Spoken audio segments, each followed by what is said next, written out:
No, you know what I mean? Alright, what's up, you guys? Slim here at YCS Salt Lake with my boy Asian Persuasion. You already know. And we are here with. That's what you meant. I thought you meant like the Bling Blow, Mr. Bling Blow himself. The Bling Blow, The Bling Blow. The Bling Blow. So, I got top 32 with the YCS. I played a deck I've been playing for the last month and a half. Mekk-Knight Invoked. In my opinion, I hate pendulum decks, so that's the reason why I didn't want to play it. But I think this deck's very fun, interactive. It rewards column placement very well. It's a fun deck. I absolutely love it. So I lost in top 32. I didn't see Alistair, even though I play 9. Only reason, but yeah, it was still fun. It was still a fun event. I went 7-2-1. I drew against a 60-card deck. I lost to a 60-card deck. And I lost to another pendulum deck. 60-card decks are real. They are, indeed. So real. So, let's get into it. Alright, and shout out Eden for these amazing tokens. I know I still have them. You're never getting them back. 3 Alistair. Well, we play 9, so let's just get these out the way. Yeah, these are staple. Reason why you lose if you don't see them. Weird. Weird. Then the Mekk-Knight, 3 purple. This is my favorite one. It's the most interactive, other than Blue Sky and Indigo. This is the ratio. I didn't play Red Moon because it doesn't do anything turn 1, and I know it's a name, but like it's sort of a Garnet in a way, going first, and it's very hard to like manipulate it so that it produces advantage going second. So I just didn't want to play it, but definitely purple's the best one because it moves other Mekk-Knights out of zones in order for you to keep pushing with the other Mekk-Knights, and it's just a body that keeps recurring whatever one you banish. So it's just, if your opponent doesn't stop it, it produces so much advantage. And then Blue Sky, this rewards you for your opponent playing pad and just placing cards in the same column. So you just search both of these off with the summon. But the Mekk-Knights are very good. It fulfills the requirements of the Invoke deck because they're all light and they're big beaters. So it definitely helps in that aspect. Doing this on the shirt is really weird. The hand chaps, we play hand chaps, 83 Ash, 3 Ogre. Shout out to my room for putting Drolls in there. I was playing Valor, but we realized Valor sucks, so this is definitely a lot better in the Pendulum deck because it essentially stops them, where Valor, they keep the Electromite, and it keeps the zones, so this is just a lot better overall. And there was a lot of Draco here, so this hurt them a lot more, obviously. And then I played Gamma. It's just another hand trap. It's another light. Essentially replaced Valor in the sense of that it's a light.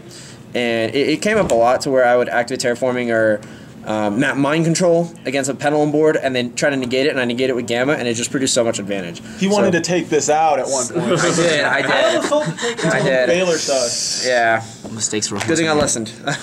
And then 2 Invocation. I don't want to play 3 because seeing this without Alistair, for the sheer fact of it just being unplayable, it happened in top 32. I drew this without Alistair, so it sucked. But like going forward, I could see 3 if I upped the deck count a little bit because I played 41. I could play 42 and put a 3rd in. But like desiring away 1 or 2 of them just absolutely just sucks.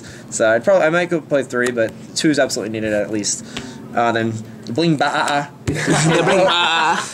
We're always resolving Scapegoat. This card's insane. He's gone. He's fucking. Yeah, 3 Scapegoat tokens are insane, but no, Scapegoat's just a blowout. Like, if they tell you to go first and you open this, you theoretically should be fine with this in a hand trap. It's just in case for you going first, and it's also good going second. I mean, it's just defense at worst. And like if Scapegoat tokens resolve, you summon through Yugioh and just absolutely start going off. Then 3 Mind Control. This card is insane, except when you see all 3 of them in your top cut match. It didn't do anything. But yeah, this card's absolutely insane. You can set it and then summon a Mekk-Knight and then just take control of something else and then link away with it. This card should not be at 3. I think this card is just unreal, and especially in this deck. And then 2 Desires. It says draw 2. I didn't like 3 because I'm not resolving 2 of them. I don't care what anybody says. 2 evenly because there was a lot of Draco there, and it sort of was subpar even, like Marcus explained in his profile. It was just somewhat underwhelming, especially against Pendulum, because they'll just leave their best card on the board and you still have to out that card with the other cards in your hand. But it's needed against the Draco deck. There was a lot of Draco decks, so that's the only reason why I'd main it. Usually I'd side it, but of course just for this event I'd main it. Get a 41 card main, extra, 3 Mekpa. It came up. A lot of people just like playing 2 for some reason. Their fear of cherries, but like 3 comes up in the grind games, like in the mirror sometimes, especially against the Draco decks that just grind out your Mekpas because they can just tribute over a trap and pop it, and you have no way of stopping that. So 3 is definitely needed in that aspect. Played 1 Purg. People play 2. I see that, like, yeah, they want to summon it again off of the other Purg, but like if you're summoning Purg, you're going for game at that point. So there's no real need for a second one at that aspect. I played the Raijin because of the wind, the Drolls. It didn't come up. I came up once, but like I'd probably not play it again. It's just there just in case. Elysium came up against Draco, and it's just good because it's a board wipe literally for your opponent during the player's turn. But this is against Draco if their Masterpiece is unaffected by spells and they already used the effect. It just beats over. And then Omega. I was about to not play this. The room smacked some sense into me. Shout out to Elise, Ed, and Marcus for explaining to me about this. This came up at least like 10 times throughout the tournament. It was absolutely insane. Because you can summon Ghost Ogre and synchro with the Mekk-Knight, and then it clears up space for another Mekk-Knight summon. So it's absolutely insane. And you play Gamma. And I do play Gamma, yeah. Gamma, bro. Yep. And then Link's Link Rebo, Link Spider. For the Link 1, if you resolve Scapegoat and have a normal summon, 1 token plus these 2 and another monster equals to Yugioh, which is insane. Underclock, you use it to just combo off with Purgatrio. And also it's just good with Mekk because it reduces something by 25. That's big. That's a lot of damage. And then Proxy came up once. It's okay. You still need it though. There's no other like really good links. I actually have not summoned this card, but it is needed against Floodgates. Decode is insane. I love this card. Borload, obviously, and then Yugioh, best Link monster in the game. I don't care what anybody says. This card has to get banned. Shout out to Patrick James. That guy knows what he's on. Then side deck, Kaiju package. Against, well, this isn't really against the Masterpiece deck, but these are. I just want to see this against any 60 card variants. This is just a blowout, insane. And also it combos well with Gamma because Gamma negates Ash, but even though they get destroyed, it still makes sure this resolves. But these are needed against the Masterpiece deck. 2 Falsadina. This was against the Mirror, and anything that just could not beat over it. Shout out to Julie, one of my best friends, that let me these. This card is insane against the Mirror. I didn't even play against the Mirror. I'm so upset. I didn't even get to side these, but this is for the Mirror. It's literally a blowout. They have to just set Alistair and tribute over it with Blue Sky. That's the only out.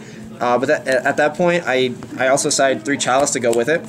This way I can turn it off during my turn, go off, and then it's effect again on their turn. So this is just insane in the Mirror. These are also good against the Zexal deck that was around. This card just absolutely destroys the Zexal deck. It negates Zexal. It's only one of the only cards that can do it, other than Gamma. And it wanted to have outs for the Zexal deck because it was popular to win the Costa Rica YCS. 3 Cosmic against the Draco decks, and if I'm going first against Pendulum, same with these. This for the Mirror.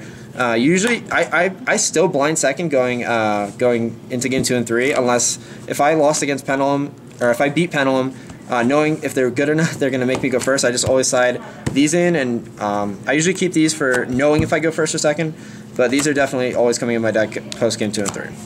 That's it. Heck yeah, so shout-outs, bro. Shout out to the team, Titan Esports. You already know, MetaMats, best sponsors. Shout out to Marcus, Cody, Elise, Blair, and Ed. They all kept me going. For the gummy bears. So let's see if I can do it. Oh! Shout out to Joe, my bling brother. You already know him. One of my favorite people on this earth. Shout out to Marcus again. He kept me going throughout this event. I was X2-1 already in like round 6.